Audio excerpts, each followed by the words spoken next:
It does not promise you will never be hurt. It does not promise you will never fail. It does not promise you will never feel fear. It offers something else. Something more durable. A way to meet those moments. Not as a victim of the world, but as a student of it. Not with a fragile hope for calm seas, but with the skill to sail any sea. This is not a theory.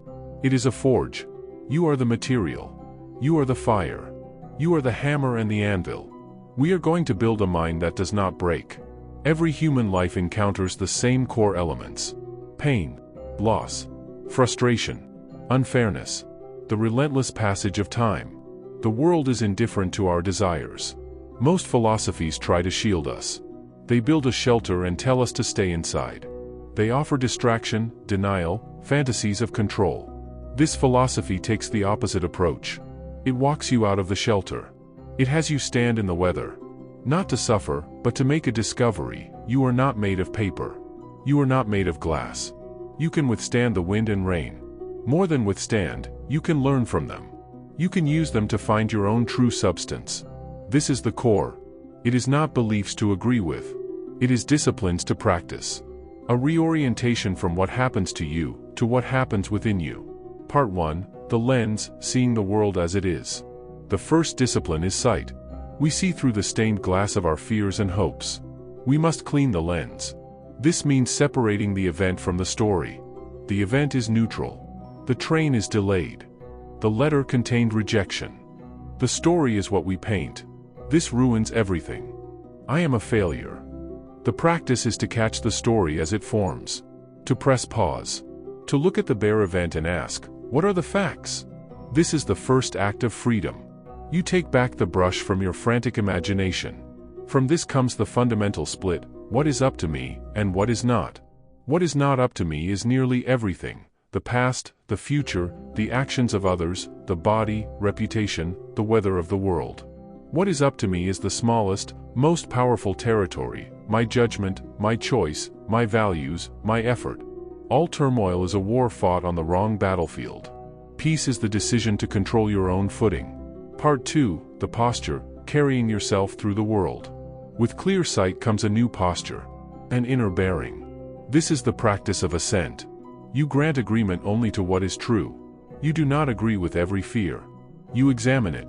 Is this useful? Is this within my power? You become a gatekeeper of your own mind. This is the practice of desire and aversion, rightly ordered. You desire not external rewards, the promotion, the praise, but internal conditions, to act with courage, to be just, to think clearly. You avert not external discomforts, criticism, failure, but internal corruptions, cowardice, dishonesty, self-deception. This shift changes everything. Your happiness is no longer a hostage. It is a product you manufacture within, by living in alignment with your chosen virtues. From this arises the ultimate posture, a more fatty, the love of fate. Not passive acceptance, but an active yes. This moment, exactly as it is the necessary material for my growth. To wish it different is to wish myself less. Part 3, the practices, the daily forge. A philosophy is only as strong as its minute-to-minute application. The morning ritual, you begin by naming the day's potential challenges. You see them coming. You prepare your response in advance. You arm yourself with pre-chosen virtues. Today, I will meet ingratitude with kindness. Obstruction with patience. The evening audit, in quiet, you review the day without drama. Where did I follow my principles? Where did I drift? What did today teach me? This is not guilt. It is refinement. The voluntary hard choice, you periodically choose the more difficult path. The cold shower. The kind but awkward truth. This is not self-punishment. It is a drill. It proves you are stronger than your comforts. The pause, before any reaction, you insert a moment of pure silence. One breath.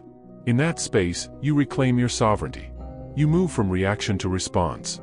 This is the shape of the life it builds. It does not create a person who feels no pain. It creates a person whose pain does not have the final word. It does not create a person who never fails. It creates a person for whom failure is a chapter, not the end. It does not create a person who is never afraid. It creates a person who feels the fear and decides what to do next. The goal is a life of imperturbable clarity. To look at chaos, loss, your own limits, and feel not despair, but a deep, quiet alignment. This is living in accordance with nature, to understand your place and play your part with excellence. You will not master this in an hour, or a day. It is the practice of a lifetime. But you can begin now. With the very next thing that irritates, frightens, or disappoints you. See it clearly. Divide it, what is yours, what is not. Choose your judgment.